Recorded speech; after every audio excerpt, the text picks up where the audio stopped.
Free people of a free country. Free Slavyatich who will not be conquered by the invaders. Today we were all with you on your streets, in your protest.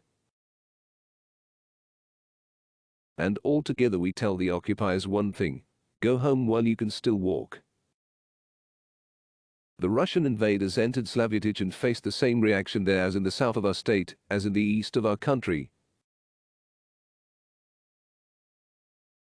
Ukraine is united in its desire to live freely, to live independently and for the sake of its own dreams, not other people's sick fantasies. Every day of our struggle for Ukraine, every manifestation of our resistance in all areas the occupiers have entered so far, proves that Ukraine is a state full of life, which has historical roots and moral foundations throughout its territory.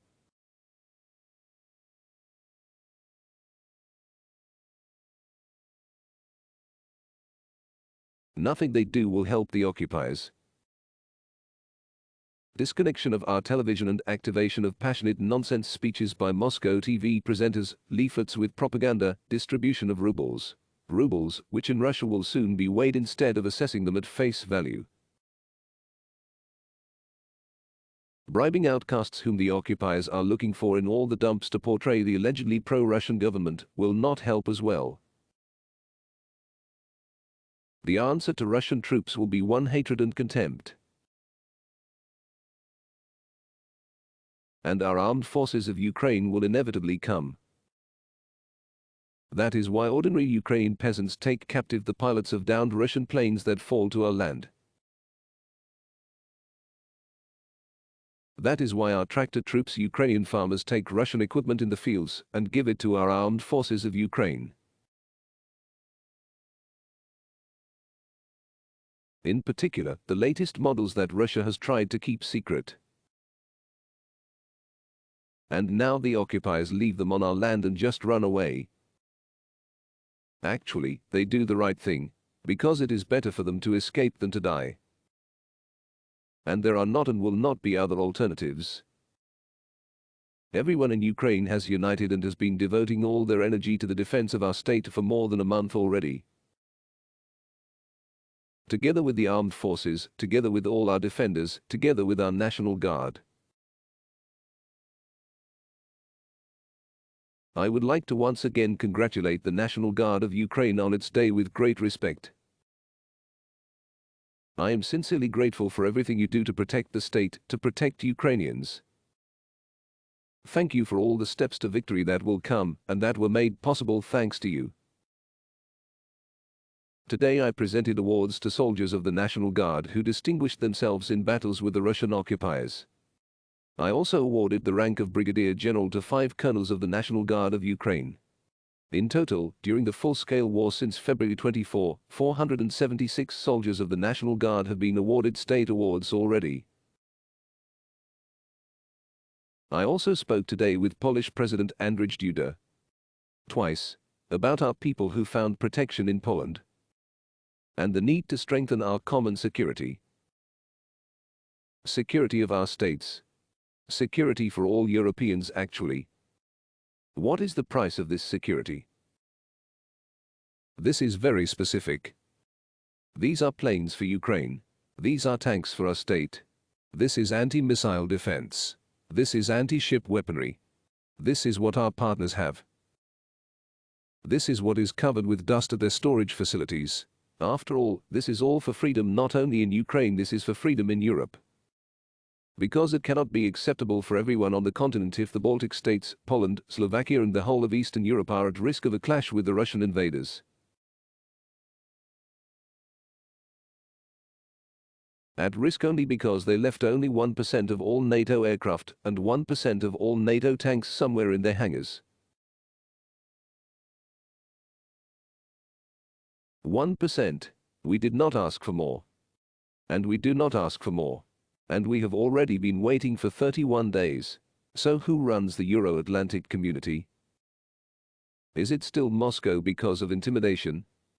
Partners need to step up assistance to Ukraine. These are the words. Partners need.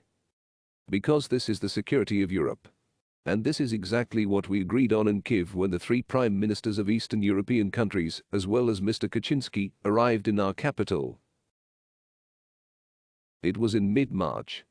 Today, immediately after the conversation with the President of Poland, I contacted the defenders of Mariupol. I am in constant contact with them. Their determination, their heroism and resilience are impressive. I am grateful to each of them.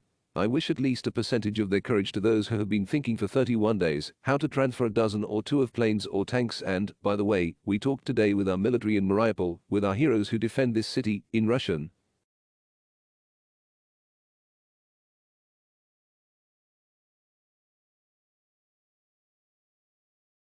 Because there is no language problem in Ukraine and there never was. But now you, the Russian occupiers, are creating this problem. You are doing everything to make our people stop speaking Russian themselves. Because the Russian language will be associated with you. Only with you. With these explosions and killings. With your crimes. You are deporting our people. You are bullying our teachers, forcing them to repeat everything after your propagandists. You are taking our mayors and Ukrainian activists hostage. You are placing billboards in the occupied territories with appeals, they appeared today, not to be afraid to speak Russian.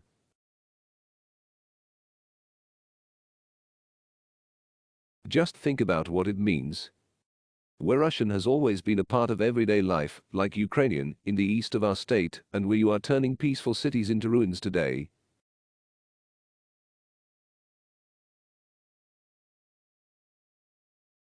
Russia itself is doing everything to ensure that de-Russification takes place on the territory of our state. You are doing it. In one generation. And forever. This is another manifestation of your suicide policy. Our representatives, the Minister of Foreign Affairs and the Minister of Defense of Ukraine, met today in Poland with colleagues from the United States. They were joined by US President Joseph Biden. As I was informed, the negotiations concerned, in particular, these vital interests, which I mentioned above. Concerned what we really need while this ping-pong continues, who should give us planes and other protection tools and how.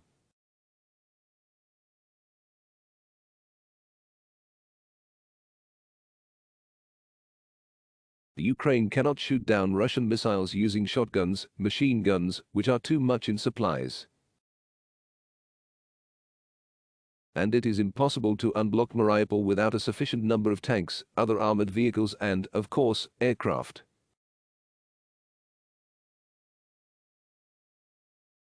All defenders of Ukraine know that. All defenders of Mariupol know that. Thousands of people know that, citizens, civilians who are dying there in the blockade. The United States knows that. All European politicians know. We told everyone. And this should be known as soon as possible by as many people on Earth as possible. So that everyone understands who and why was simply afraid to prevent this tragedy. Afraid to simply make a decision. Vital decision. Of course, we have already seized a number of Russian tanks, which the military command of this country keeps sending to be burned here.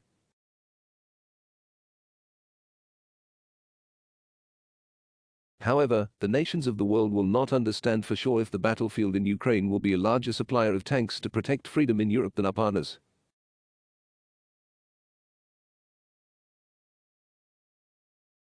The Ukraine's position must be heard. I want to emphasize. This is not only our position, this is the position of the vast majority of Europe's population, the majority of Europeans. If someone does not believe me, look at current public opinion polls in the world. And if you do not want to hear the opinion of the people, then hear the strikes of Russian missiles hitting right next to the Polish border. Are you waiting for the roar of Russian tanks? I also spoke with Prime Minister of Bulgaria Kirill Petkov. In particular, about the humanitarian catastrophe due to the actions of Russian troops and how to save our people. I spoke today at the Doha Forum in the capital of Qatar. This is a respectable meeting that is important not only for the Islamic world, but also for many other countries in Latin America and Africa. These are the regions where Russian propaganda still has great influence.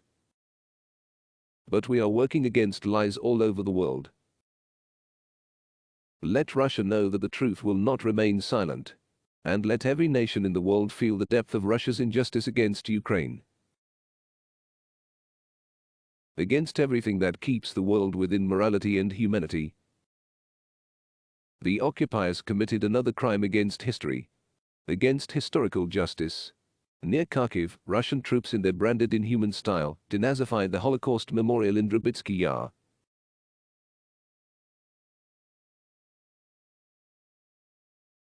During World War II, the Nazis executed about 20,000 people there. 80 years later they are killed a second time. And Russia is doing it. The menorah in Drubitsky Yar destroyed by Russian projectiles today is another question to the entire Jewish community of the world. How many more crimes against our common memory of the Holocaust will be allowed to be committed by Russia on our Ukrainian land?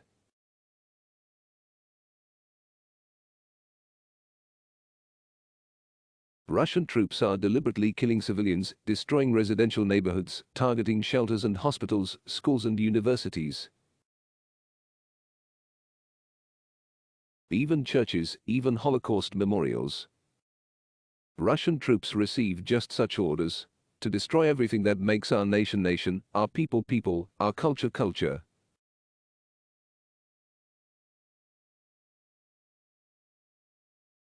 This is exactly how the Nazis tried to capture Europe 80 years ago. This is exactly how the occupiers act in Ukraine. No one will forgive them. There will be responsibility. Just like 77 years ago. Most likely not in Nuremberg. But the meaning will be similar. You will see. Everyone will see. Everyone. We guarantee. Glory to all our heroes. Glory to Ukraine.